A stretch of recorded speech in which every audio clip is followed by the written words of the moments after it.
সমস্ত ছাত্রছাত্রী ক্যালকাটা ইউনিভার্সিটির আন্ডারে সেমিস্টার 4 এক্সাম দেবে ফিলোসফি অনার্সের বা দর্শন অনার্সের।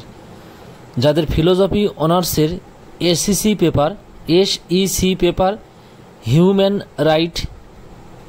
রাইটস আছে, মানে মানব অধিকার সাবজেক্ট আছে, তাদের জন্য আমি সাজেশান আপলোড করছি। অবশ্যই করে তোমরা প্রত্যেকে দেখে নিও। এখান থেকে সাজেশান তোমরা প্রত্যেকে পরীক্ষায় কমন পেয়ে যাবে। 15 মার্কসের 1 নম্বর কোশ্চেন হলো ভারতীয় সংবিধানের প্রস্তাবনায় তাৎপর্য আলোচনা করো। সেকেন্ড হলো ভারতীয় সংবিধানের মৌলিক কর্তব্যগুলি আলোচনা করো। থার্ড হলো মানব অধিকার একটি মূল্যবোধ আলোচনা করো। ফোর্থ, মানব অধিকার সম্বন্ধে লকের অভিমত আলোচনা করো। এই প্রশ্নটা যদি ঘুরিয়ে বলে 3 প্রকার প্রাকৃতিক অধিকার আলোচনা করো, একই উত্তর হবে। প্রাকৃতিক অধিকার কাকে বলে? এ বিষয়ে হবসের সঙ্গে উপযোগিতাবাদীদের মতবাদের পার্থক্য কী? হবস স্বীকৃত প্রাকৃতিক অধিকারের পূর্ণাঙ্গ বিবরণ দাও। 6 নম্বর হলো এডমুন্ড বার্কের মতে প্রাকৃতিক অধিকার হলো কাল্পনিক অধিকার, আলোচনা করো। 7 নম্বর কোশ্চেন হলো কে বলেছেন যে প্রাকৃতিক অধিকার সাধারণভাবে অর্থহীন, তার বক্তব্য আলোচনা করো।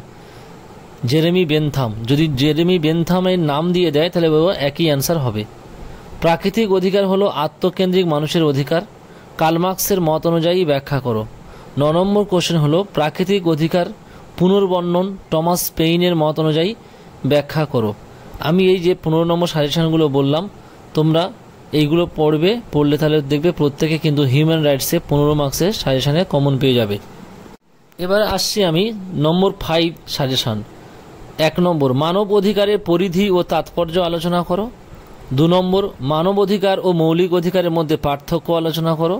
3 নম্বর ভারতীয় সংবিধানের স্বীকৃত মৌলিক অধিকার সংক্ষেপে আলোচনা করো।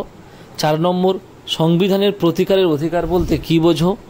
5 নম্বর ভারতীয় সংবিধানের সমতার অধিকার আলোচনা করো। 6 নম্বর মানবাধিকার কাকে বলে, ইহার বৈশিষ্ট্যগুলি আলোচনা করো। 7 নম্বর পেইন কিভাবে প্রাকৃতিক অধিকার ও সুশীল সমাজের অধিকারের মধ্যে পার্থক্য করেছেন। 8 নম্বর পেইন কিভাবে প্রাকৃতিক অধিকার সমাজ ও রাষ্ট্রের মধ্যে পার্থক্য করেছেন।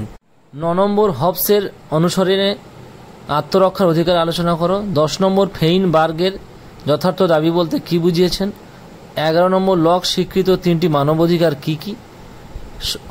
12 নম্বর হবস স্বীকৃত প্রাকৃতিক অধিকারের 2টো দিক আলোচনা করো। এই হলো তোমাদের মোট কোশ্চেন পেপার।